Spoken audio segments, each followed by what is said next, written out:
It doesn't start with drama. It starts with a moment so quiet that you almost miss it, the kind of moment that slips into your chest when you least expect it and stays there longer than it should. You might be doing something ordinary when it happens, something you've done 100 times before, and suddenly there's this ache. Not sharp. Not overwhelming. Just present. And you don't know yet that this ache is love colliding with truth. Loving someone deeply doesn't always feel like warmth. Sometimes it feels like pressure. Sometimes it feels like holding something fragile while knowing you don't control how tightly they hold it back. This is one of those stories. Not about betrayal in the loud sense. Not about cruelty.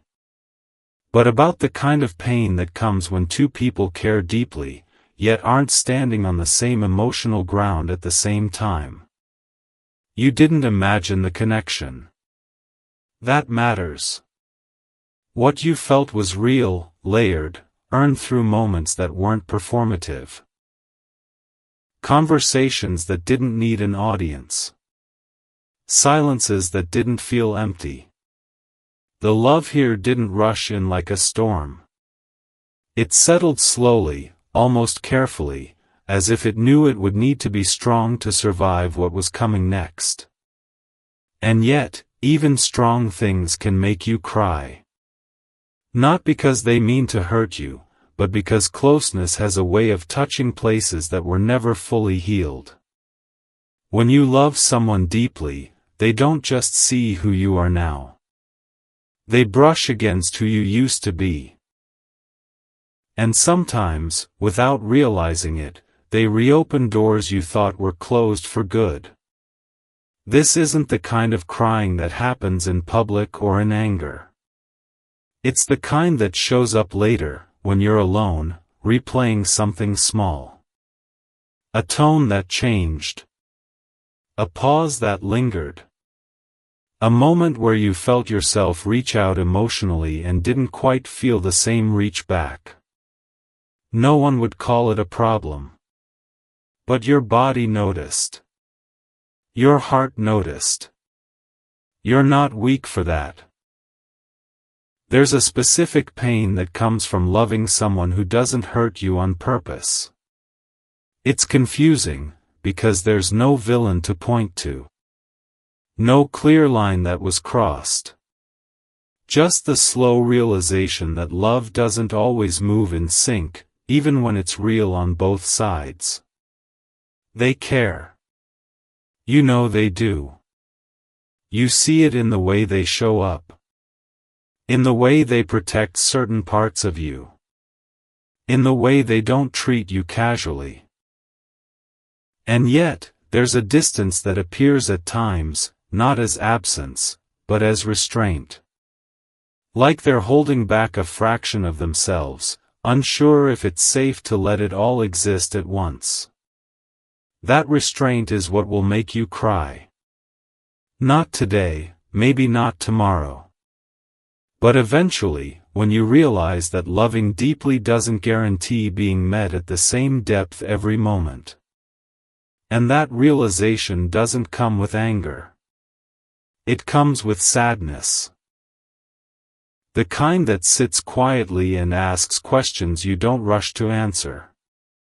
You may find yourself wondering if you're asking for too much, even though you haven't asked for anything at all. You'll replay moments in your mind, not to accuse, but to understand. To see if you missed something. To see if there was a sign you didn't read correctly. There wasn't. What's happening here isn't about misreading love. It's about timing, fear, and emotional readiness intersecting in imperfect ways. Loving deeply means being exposed to another person's unfinished edges. Their caution. Their history. Their way of surviving past pain. And sometimes, their survival instincts clash with your openness. They don't pull away dramatically. That's what makes it harder. If they did, you'd know how to respond. Instead, they stay close enough to keep the connection alive, but guarded enough to protect themselves. That in-between space is where tears are born. You might feel it when you sense they're holding something back emotionally, even as they're present physically or conversationally. You'll feel it when you open up instinctively, then notice yourself pulling back a second later, wondering if you went too far. That hesitation wasn't always part of you. It's new. And it hurts to realize why it appeared. Loving deeply changes you. It makes you softer. But it can also make you quieter when you don't feel fully received. This story isn't about someone hurting you deliberately. It's about someone loving you in the only way they currently know how, even if that way brushes against your vulnerability. They don't wake up intending to make you cry. They probably don't even know they will. That's what makes this pain so specific. So private. You won't cry because they don't care. You'll cry because they do, but not without fear. Fear doesn't always look like distance. Sometimes it looks like hesitation. Like choosing words carefully. Like avoiding certain conversations not because they don't matter, but because they matter too much.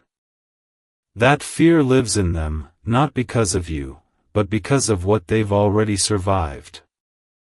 Still, that doesn't mean it won't affect you. When you love deeply, you don't just love who someone is when they're confident. You love who they are when they're unsure. When they're quiet. When they're protecting old wounds you didn't create but now feel the weight of. And there will be moments when you sit with that weight alone. You might tell yourself it's fine. That this is normal. That love isn't supposed to be easy. And all of that is true. But truth doesn't cancel emotion. Knowing something intellectually doesn't stop your chest from tightening when you feel unseen in a moment that mattered to you. Those tears won't be dramatic. They'll surprise you. You'll wipe them away quickly, almost embarrassed by them, because nothing bad actually happened. And yet, something inside you needed to release. That release is love meeting reality. This connection is teaching you something important about yourself. About how deeply you feel. About how much emotional honesty matters to you. About how sensitive you are to subtle shifts, not because you're fragile, but because you're attuned. That attunement is a gift, even when it hurts. You're learning that loving deeply means accepting that another person's fear can touch you, even when it's not meant to. You're learning that connection isn't just about joy, it's about navigating the spaces where joy and pain overlap. And here's the part that matters most: your tears don't mean this love is wrong. They mean it's real. They mean you're present. That you're not numb. That you haven't shut down to protect yourself prematurely. Crying in this context isn't weakness. It's evidence of investment. The key is what you do next. Do you harden yourself to avoid feeling this again? Or do you stay soft, but grounded? This story doesn't end with you being broken or diminished. It begins with you understanding that loving deeply requires discernment, not withdrawal. You don't have to abandon your emotional openness to survive this. But you may need to anchor it more firmly in self-respect. You can love deeply without shrinking. There will be moments ahead where clarity grows. where conversations shift, where understanding deepens. But for now, this part of the story is about honesty. About admitting that love can be beautiful and painful at the same time, without either canceling the other out. If this feels familiar, if you felt a quiet recognition while reading this, don't rush to interpret it. Let it sit. Let it breathe. Sometimes awareness is the first step toward balance. And if this story touched something real in you, stay with it. There's more unfolding here, not in a dramatic way, but in a human one. The kind that doesn't shout for attention, but changes you slowly, from the inside out. You don't need to stop loving deeply. You just need to learn how to stay whole while you do. There's a particular kind of silence that happens after you've laughed together, after a moment that felt easy and real, when you're alone again and the room feels slightly too quiet. Not lonely exactly. Just quiet enough that your heart starts replaying things without permission. You might sit there and realize you're not thinking about what was said. You're thinking about what was almost said. And that's where the tears come from, the almost. Because loving someone deeply doesn't always break you with something obvious. Sometimes it breaks you with small contradictions. With warmth that's real, followed by distance that's also real. With tenderness that shows up, then disappears right when you start relaxing into it. And the hardest part is that you can't accuse them of anything, because nothing looks cruel from the outside. It just feels confusing on the inside. You know they care. You can feel it in the details. In how they notice things most people miss. In how their energy shifts when you're not okay. In the way they protect the connection from being treated casually. But there's a certain point where you can sense them hesitate, like their heart steps forward and their fear quietly tugs it back. And that tug might not be loud to anyone else, but to you, it lands like a weight. It's not that you need constant reassurance. It's not that you're asking them to be perfect. It's that your love is honest. You love with your whole chest. You don't do the halfway thing well. And when you love like that, you notice when someone is present but not fully reachable. You notice when they're holding a part of themselves behind a door you can't open. And the truth is, they're not holding it back because they don't want you. They're holding it back because they don't want to lose themselves again. People talk about heartbreak like it's one moment, one event, one ending. But sometimes heartbreak is a long season where you slowly learn to doubt your own softness.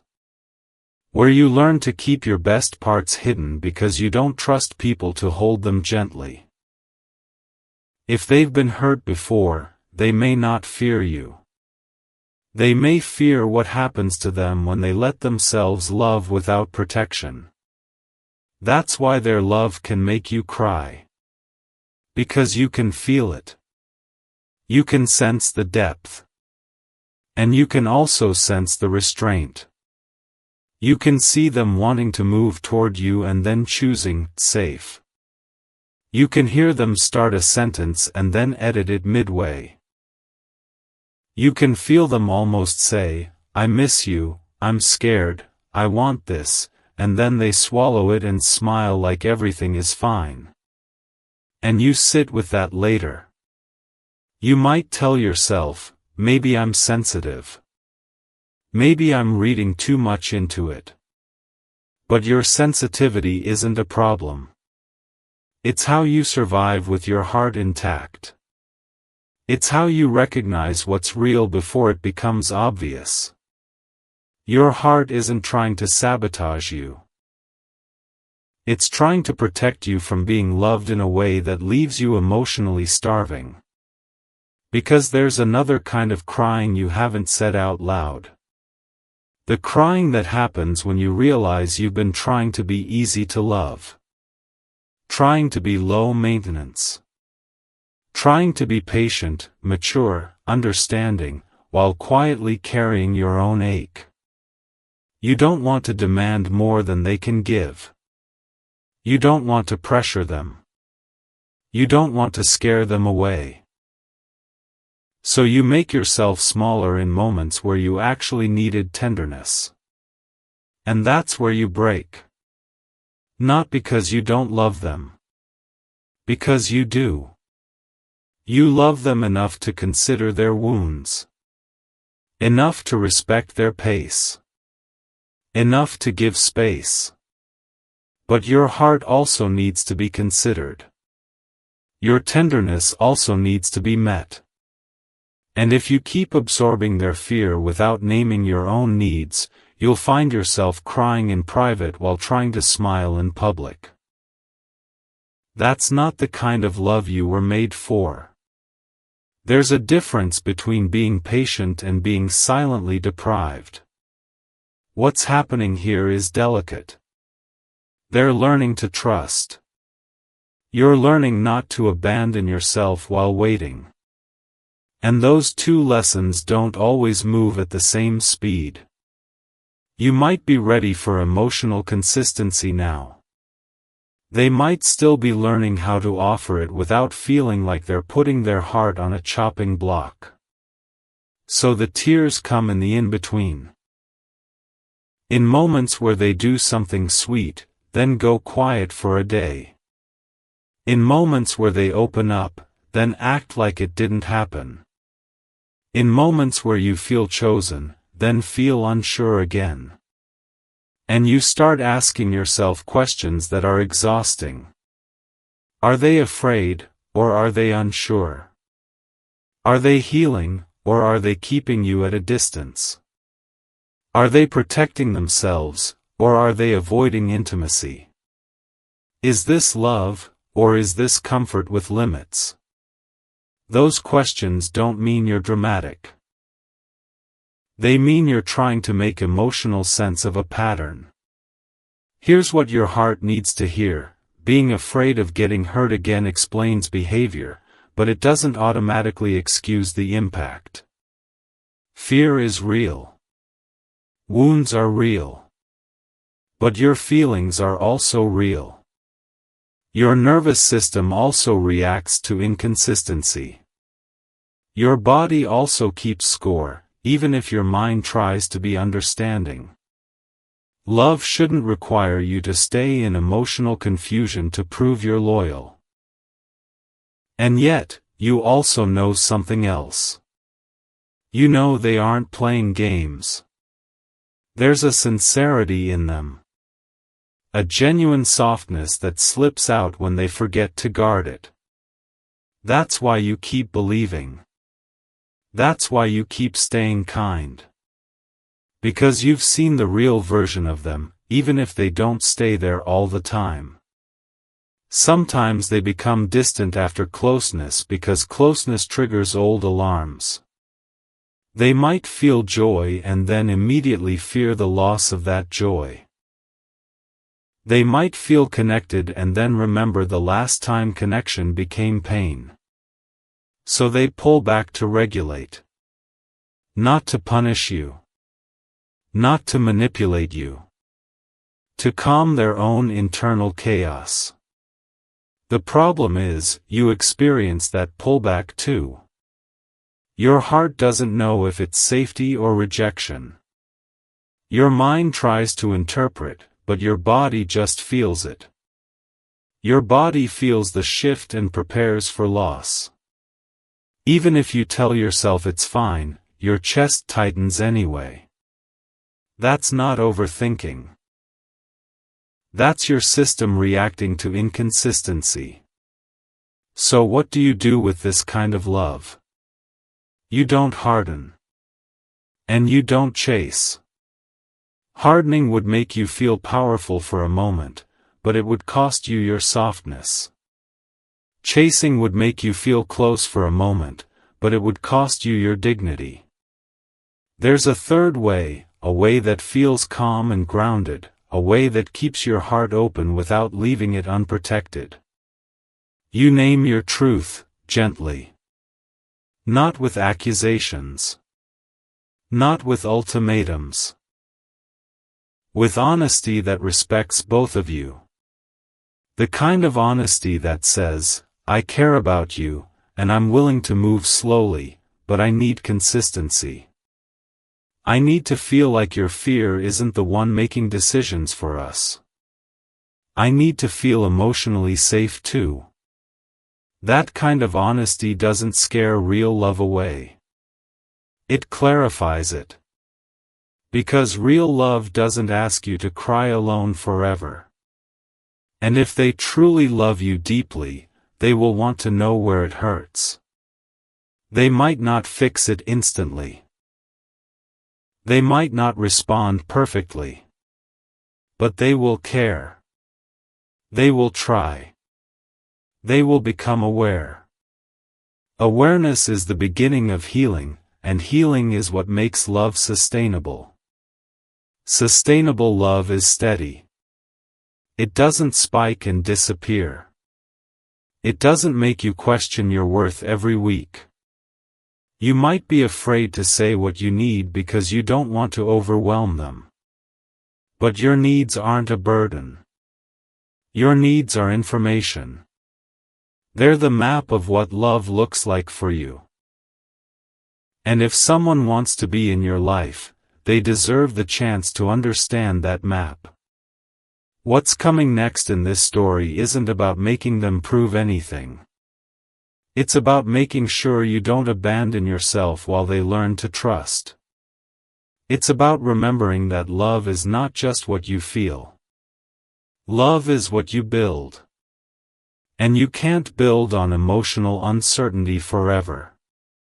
There will be a moment soon, maybe small, maybe quiet, where you realize you're tired of swallowing your feelings.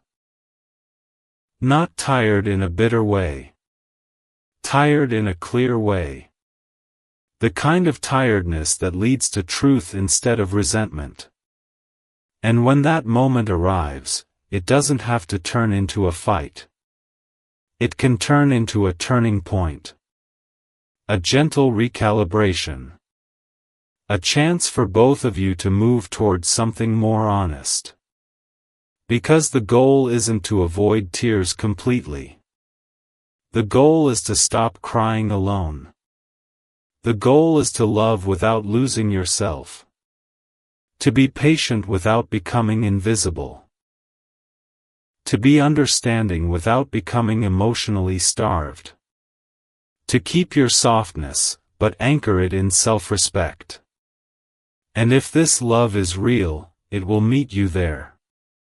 Not with perfect words. Not with dramatic gestures. But with steadier presence. With less retreat after closeness. With more emotional follow-through. With the kind of care that doesn't just appear when it's easy, but stays when it matters. That's the love your heart has been hoping for. And if you're honest, you can feel it.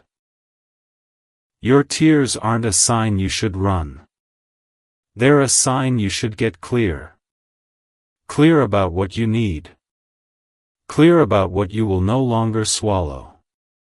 Clear about what love should feel like in your body.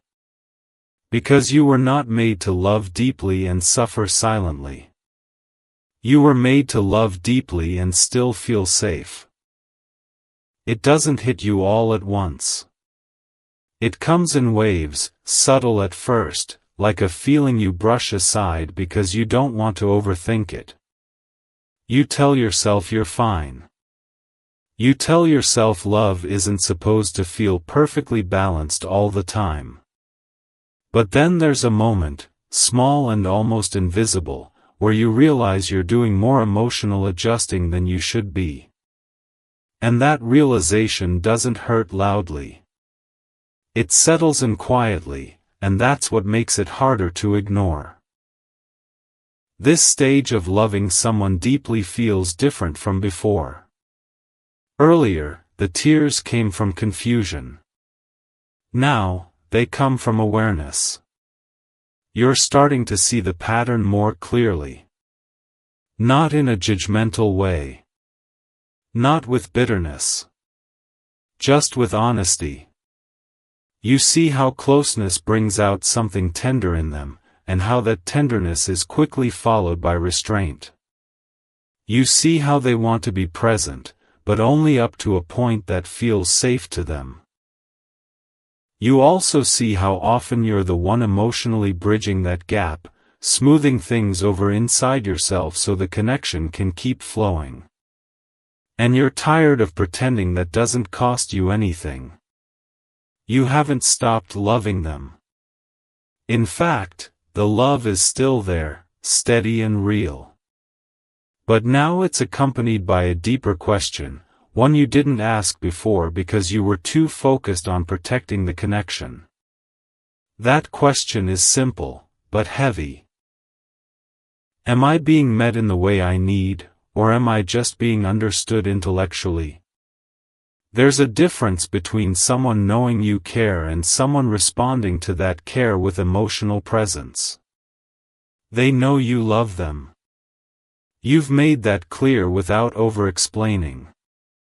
But love needs to be lived, not just acknowledged. And lately, you've noticed that while they appreciate your depth, they don't always step into it with you. That realization brings a new kind of ache. You're no longer crying because you don't know what's happening. You're crying because you do. You see their fear clearly now. You see how past hurt still shapes their decisions. You understand why they hesitate. But understanding doesn't erase impact. Knowing the reason behind someone's behavior doesn't stop it from affecting you. Your body still reacts.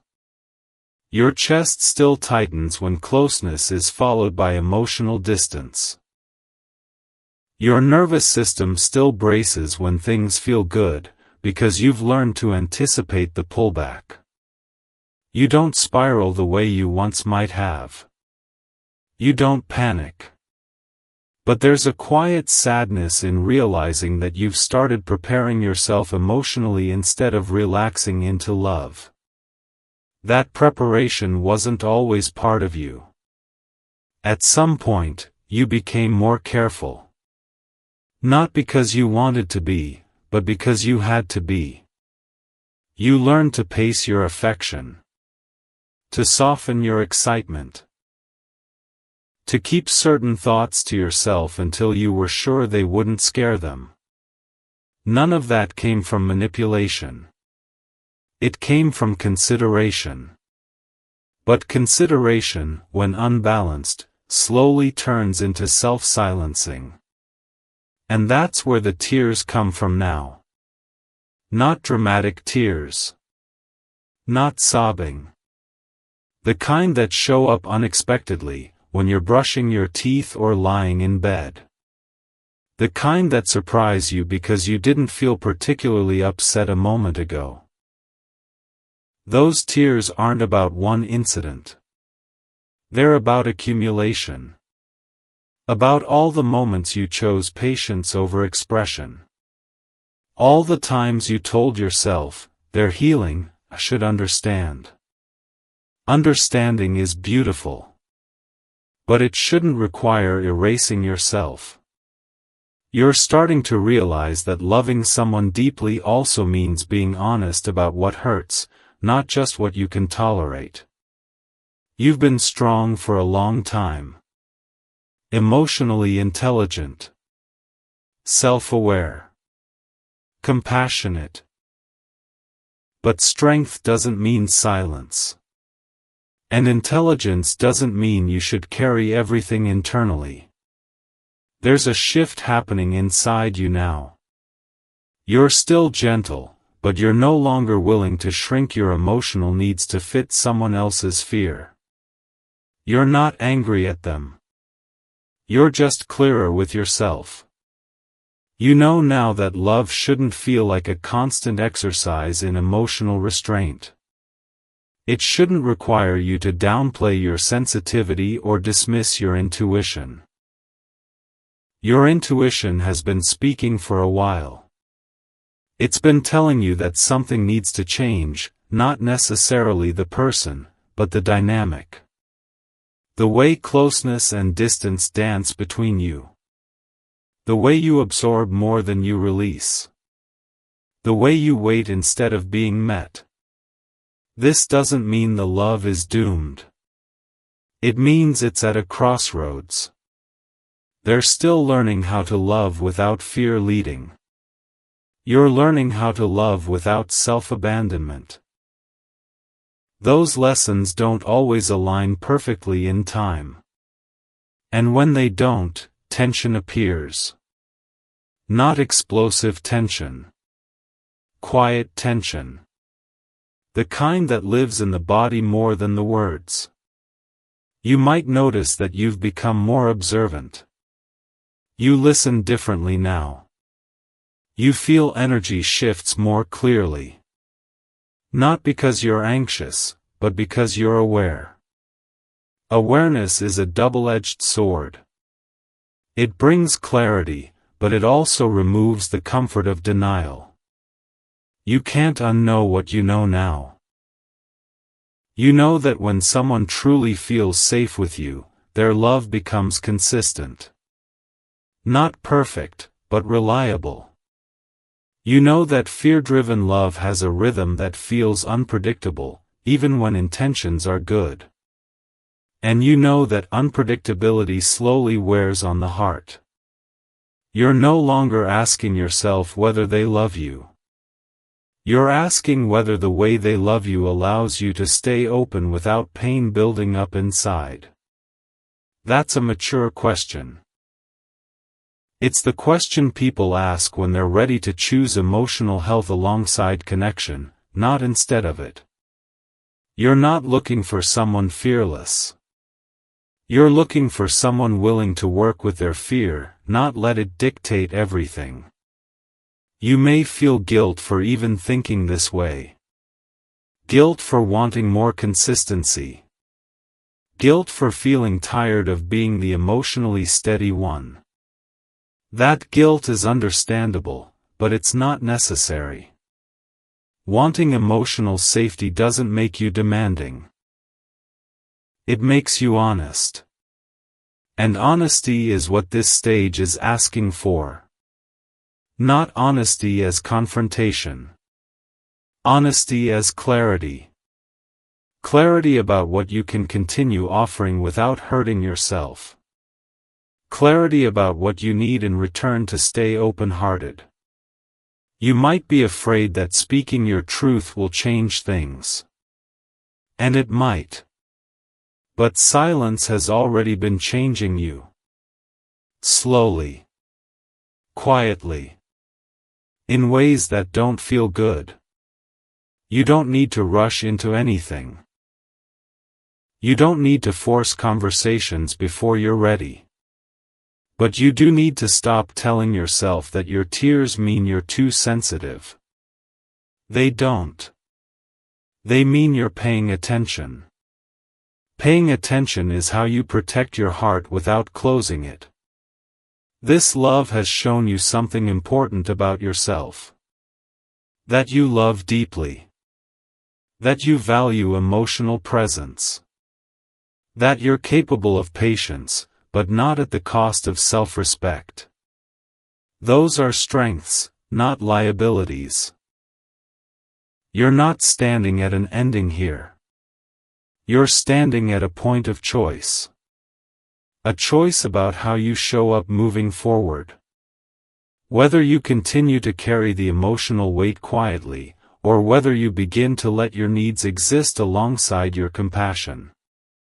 The tears may still come, but they're changing in nature. They're less about feeling lost, and more about releasing what you've been holding. That release is necessary. It's how you make room for something healthier to form, whether that's a deeper version of this connection or clarity about what you truly deserve. You don't need to decide everything right now. You just need to stop pretending that loving deeply should mean hurting quietly. Because the right kind of love doesn't require you to dim yourself to keep it alive. It doesn't ask you to be endlessly patient while your own heart waits in line. It meets you, not perfectly, but genuinely. And that's what your heart is starting to ask for now. There comes a moment when you realize you're no longer confused about what's happening. The confusion was earlier. Now, what you're feeling is clarity mixed with grief. Grief not for the person, but for the version of the connection you hoped would arrive by now. That realization doesn't crash into you. It arrives gently, almost respectfully, and that's why it stays. This part of the story isn't loud. It's honest. You're still loving them deeply. That hasn't changed. But love, when paired with awareness, begins to ask quieter, heavier questions. Not, do they care? You've already answered that. The question now is, can this love grow without me shrinking? And that question sits with you longer than you expect. You've noticed how much emotional labor you've been doing silently. Not because they asked you to, but because you wanted to protect the connection. You adjusted your expectations. You softened your reactions. You learned when to speak and when to stay quiet. At first, it felt like maturity. It felt like emotional intelligence. But over time, you started to feel the weight of it. And weight, when carried too long, turns into tears. These tears feel different from the ones before. They're slower. Heavier. They don't come from shock or disappointment. They come from recognizing a truth you've been gently avoiding. You've been loving with more openness than you've been receiving. That doesn't make them a bad person. But it does make the dynamic uneven. You might replay moments where you felt yourself reaching emotionally, only to sense hesitation on their side. Not rejection, just a pause. A carefulness. A pulling back just enough to protect themselves. At first, you interpreted that as patience on their part. Healing. Timing. All valid things. But now you're also seeing the cost to you. The cost is subtle, but real. You've started editing yourself emotionally. Choosing safer words. Delaying honesty. Waiting to see how they show up before fully showing up yourself. That wasn't who you were when this began. You were open. Spontaneous. Emotionally generous. And you still are, but now it's filtered through caution. Caution you learned here. You may find yourself wondering when you started holding your breath emotionally. When excitement became something you measured instead of expressed. When you began preparing yourself for the possibility that closeness would be followed by distance. That preparation didn't come from nowhere. It came from experience. Your body learned the rhythm before your mind accepted it. That's why the tears come unexpectedly. Your mind tries to stay compassionate. Your body releases what you've been containing. Those tears aren't dramatic. They're quiet acknowledgments. A release of the effort it takes to stay understanding while feeling unmet. And here's the part that's hard to admit, you're not just crying because of what they do. You're crying because of what you've been tolerating. Not tolerating out of desperation. Out of hope. Hope that once they felt safer, they'd step forward fully. Hope that once they healed more, they'd meet you at the depth you're already offering. That hope isn't foolish. It's human. But hope, when stretched too long without reinforcement, becomes heavy. You're starting to feel that heaviness now. You still see their good. You still recognize their effort. You still understand their fear. But you're also beginning to respect your own emotional limits. You're realizing that love shouldn't require constant self-regulation on your side while you wait for someone else to catch up emotionally. That realization doesn't make you cold. It makes you grounded. You're no longer willing to confuse patience with self-neglect. There's a difference between giving someone space to heal and leaving your own needs unattended. You've done the first beautifully. Now your heart is asking you to stop doing the second. This doesn't mean you're about to walk away. It means you're about to show up differently. More honestly. With less self-silencing. You might notice that you're less eager to over-explain now. Less inclined to smooth things over emotionally. Not because you care less, but because you're tired of carrying more than your share. That shift can feel uncomfortable. It can even feel selfish if you're not used to prioritizing your emotional well-being. But it's not selfish. It's necessary. You're learning that love can't be sustained on empathy alone. Empathy needs reciprocity. Care needs consistency. And connection needs emotional availability from both sides, not just one. You're also beginning to see that fear, while understandable, still shapes outcomes. Their fear leads them to hesitate. Your empathy leads you to wait. And somewhere in the middle, your heart absorbs the imbalance. That's not a failure of love. It's a sign that something needs recalibration. You might find yourself imagining what it would feel like to be with someone who doesn't hesitate when things get real. Someone whose instinct isn't to pull back after closeness, but to stay. That thought doesn't mean you're disloyal. It means you're aware of what your heart actually needs. Needs don't disappear because you ignore them. You don't want intensity for the sake of it. You want steadiness. Emotional follow-through. A sense that when you open up, the ground beneath you won't shift unexpectedly. You want to feel chosen not just in words, but in emotional presence. That's not asking too much. You've spent a lot of time being the emotionally safe place for others.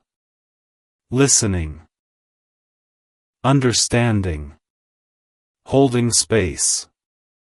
Now, you're realizing you want that too. Not perfectly. Not constantly. But enough that you don't feel alone while loving. The tears now feel like a clearing. Like your heart releasing the belief that love means enduring emotional uncertainty quietly. You're no longer interested in suffering silently for the sake of keeping the peace. Peace that costs you your voice isn't peace. This stage of the story is about boundaries forming internally before they're spoken aloud. It's about you recognizing that your softness deserves protection, not just from others, but from yourself. You don't need to confront. You don't need to demand. But you do need to stop minimizing your experience.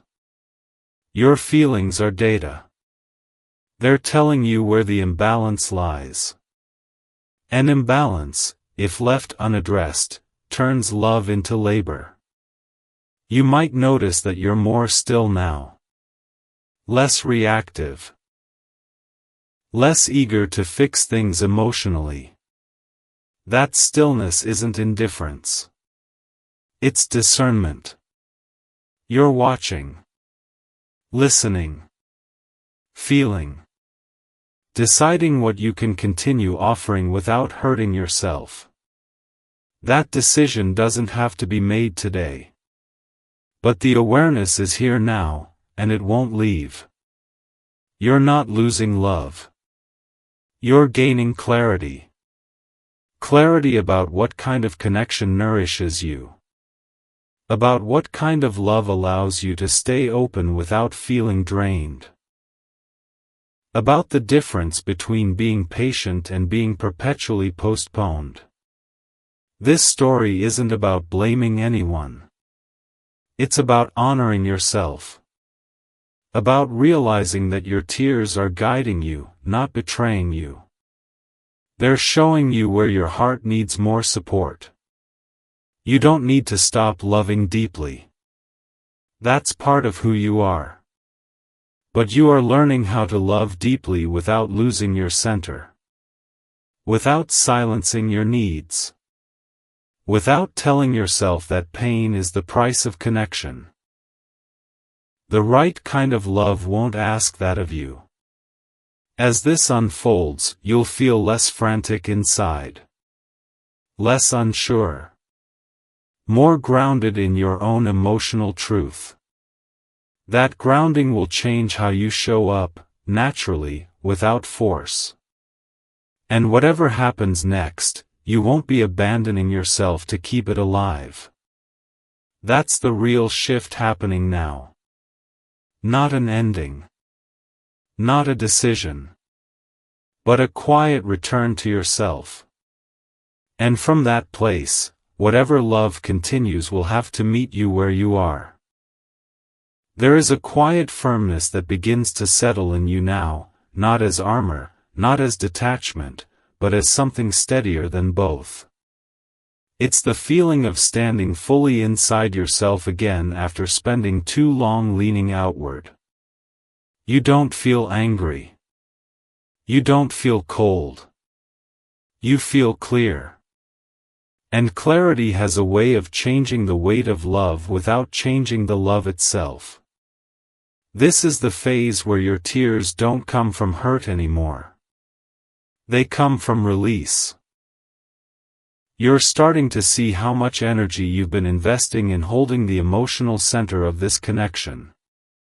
You've been the one absorbing the pauses, translating the silences, reassuring yourself during moments when reassurance didn't arrive. You didn't do this because you were insecure. You did it because you cared. Because you believed in what you felt. Because you saw their fear and chose compassion over confrontation. But compassion, when unbalanced, becomes invisible labor. You're noticing now how often you've been emotionally available without knowing whether that availability would be met. How often you softened your needs so they wouldn't feel pressured. How often you told yourself, it's okay, they're trying, they're healing, while quietly feeling the ache of not being fully met. That ache didn't disappear just because you understood it. What's different now is that you're no longer trying to push the ache away. You're letting it speak. Not loudly. Not dramatically. Just honestly. And what it's saying is simple: you want love that feels like rest, not effort. Rest doesn't mean boring. It means safe. You're beginning to understand that safety isn't created by words or promises. It's created by consistency. By emotional follow-through. By knowing that closeness won't be followed by withdrawal so often that your body learns to brace itself. Your body has been bracing for a while. You didn't want to admit that. You didn't want to believe that someone you love could make you feel tense in moments where you wanted to relax. But love doesn't cancel nervous system responses. Even healthy intentions can still create strain if the emotional rhythm is uneven. You're not blaming them for this. You're simply acknowledging the truth of your experience. Acknowledgement is powerful. It allows you to stop gaslighting yourself into believing that patience should feel painless. Patience, when healthy, feels calm. When it feels heavy, it's often because it's being asked to carry more than it should. You've been carrying hope, understanding, empathy, and restraint all at once. Anyone would feel tired. What's emerging now isn't distance from them. It's closeness to yourself. You're less reactive. Less inclined to rush emotionally. You're no longer trying to anticipate their mood or pace yourself around their fear. You're letting yourself feel what you feel without immediately adjusting it to keep the peace. That shift is subtle, but it's significant.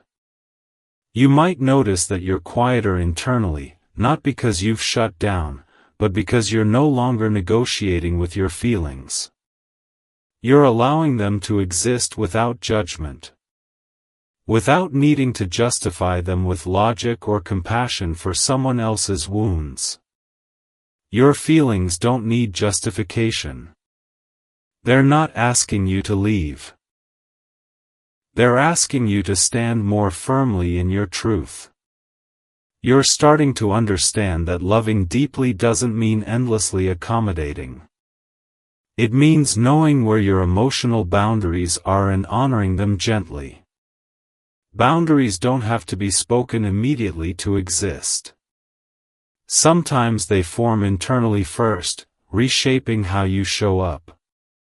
You may find that you're no longer over-explaining yourself emotionally.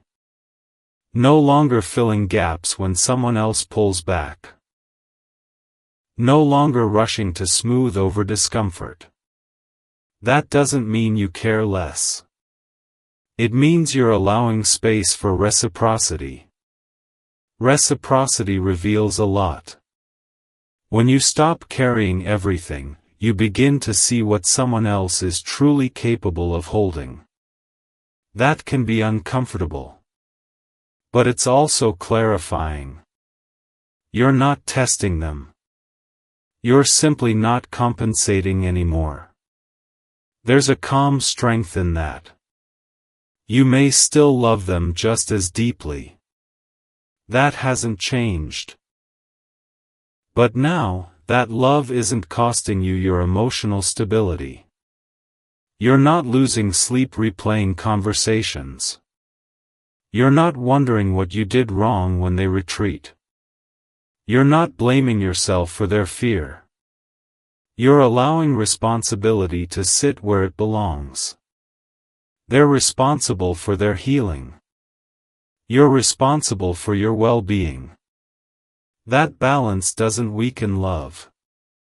It gives it a chance to grow in a healthier direction. You might feel moments of sadness surface as you accept this. Sadness for the version of the connection that required you to be endlessly understanding. Sadness for the emotional labor you didn't realize you were doing until you stopped. Those moments are normal. They're part of letting go of a dynamic that no longer serves you. Letting go doesn't always mean leaving. Sometimes it means releasing a role you've been playing. You're releasing the role of emotional buffer. The one who absorbs fear so the connection doesn't shake. The one who stays calm so someone else doesn't have to confront their discomfort. You're stepping into something quieter, more grounded. From this place, you're more able to see whether they can meet you without you bending. Whether they can stay present when you're not smoothing the path emotionally. Whether they can offer consistency without being carried. That observation doesn't come with urgency. You're not rushing toward an answer. You're simply paying attention. Attention without attachment is clarity. You might notice that your tears now come with relief instead of despair. Relief that you're no longer pretending this hasn't been hard. Relief that you're honoring your needs without guilt. Relief that you're allowing love to either meet you or reveal its limits. Either outcome is information. And information is empowering. You're no longer afraid of losing this connection. That doesn't mean you don't care. It means you trust yourself enough to know you'll survive emotionally, even if things change. That trust in yourself is new. And it's changing how you love. Love without fear of abandonment feels different. It's calmer. More spacious. Less reactive. You're not gripping the connection tightly anymore. You're allowing it to breathe. And when something breathes, you can see its true shape. You're also learning that tears don't always mean something is wrong. Sometimes they mean something is aligning. Sometimes they're the body's way of releasing an old pattern. An old belief that love requires sacrifice of self. That belief is dissolving now. You're choosing a version of love that includes you. Your needs. Your pace. Your nervous system. Your joy. You're not asking for perfection. You're asking for presence. Presence is the bare minimum of real love. You may feel moments of uncertainty ahead. That's natural. But you won't feel lost the way you once did. You won't feel small or confused. You'll feel grounded, even when things are unclear. That groundedness is your anchor. Whatever unfolds next, it will unfold with you standing firmly in yourself. Not waiting. Not shrinking. Not silencing your heart. You're still open. Still loving. Still gentle. But now, you're also steady. And that steadiness changes everything. Not because it forces an outcome, but because it ensures that whatever outcome arrives, you won't disappear inside it. That's the transformation happening here. Quiet. Human. Real. And it's the strongest place you could be. There's a softness to the ending that doesn't feel like loss and doesn't feel like victory either. It feels like truth settling where confusion used to live. You're not standing at a dramatic conclusion. You're standing at yourself, fully present, fully aware, and finally steady enough to feel whatever comes next without breaking. This ending isn't about whether they change. It's about the fact that you already have. You still love them. That hasn't disappeared, and it doesn't need to. Love doesn't evaporate just because clarity arrives. What has changed is how tightly you're holding the story. You're no longer gripping it out of fear that if you loosen your hands, everything will fall apart. You trust now that whatever is real will stay, and whatever isn't was never yours to carry alone. That trust is new. You're not waiting for them to become someone else.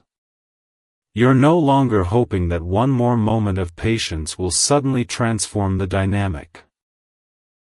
You're simply allowing things to show themselves honestly. And honesty, even when it's quiet, is incredibly freeing. You might notice that your chest feels lighter now. Not because everything worked out perfectly, but because you stopped resisting what your heart was trying to tell you. You stopped arguing with your intuition. You stopped telling yourself that love should feel like constant effort or emotional restraint. You listened. And in listening, you reclaimed something important. Yourself. This ending doesn't come with bitterness. There's no resentment here. Just a calm acceptance that love can be real and still not be fully aligned. That someone can care deeply and still be limited by fear. And that you can hold compassion for that without sacrificing your own emotional safety. That balance is maturity. You no longer feel the need to analyze every interaction. You're not scanning for signs. You're not bracing for emotional shifts. You're simply present, responding to what's actually happening instead of what you hope will happen. Presence feels different when it's grounded. If they step forward with more consistency, you'll feel it without questioning.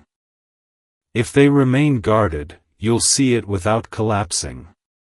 Either way, you're no longer bending yourself to fit an uncertain shape. That's what makes this an ending, even though nothing dramatic closed. You may feel a quiet sadness as you let go of the version of love you imagined early on. That sadness is natural. It doesn't mean you failed. It means you allowed yourself to hope. And hope, even when it evolves, is not something to regret. You loved honestly. You showed up fully. You didn't play games. Those things matter, regardless of outcome. The tears you cried along the way weren't wasted. They were part of the process of waking up to your own needs. They were signals, not weakness. And now that you have listened to them, they don't need to keep showing up the same way. You are not closing your heart at the end of this story. You are not opening it in words, anchoring it self respect instead of uncertainty. That's a powerful shift. You are walking forward with a clear sense of what love should feel like in your body. Calm, steady, safe. You are no longer willing to normalize emotional unpredictability or silence your needs to keep a connection alive. That doesn't make you demanding, it makes you emotionally healthy. If this love continues, it will have to meet you here, in the grounded place, not in your patience, not in your silence, but in your truth. And if it doesn't, you will still be okay because you didn't abandon yourself to keep it. That's the kind of ending that doesn't hurt the way old endings did. You're not walking away wounded, you are walking forward intact.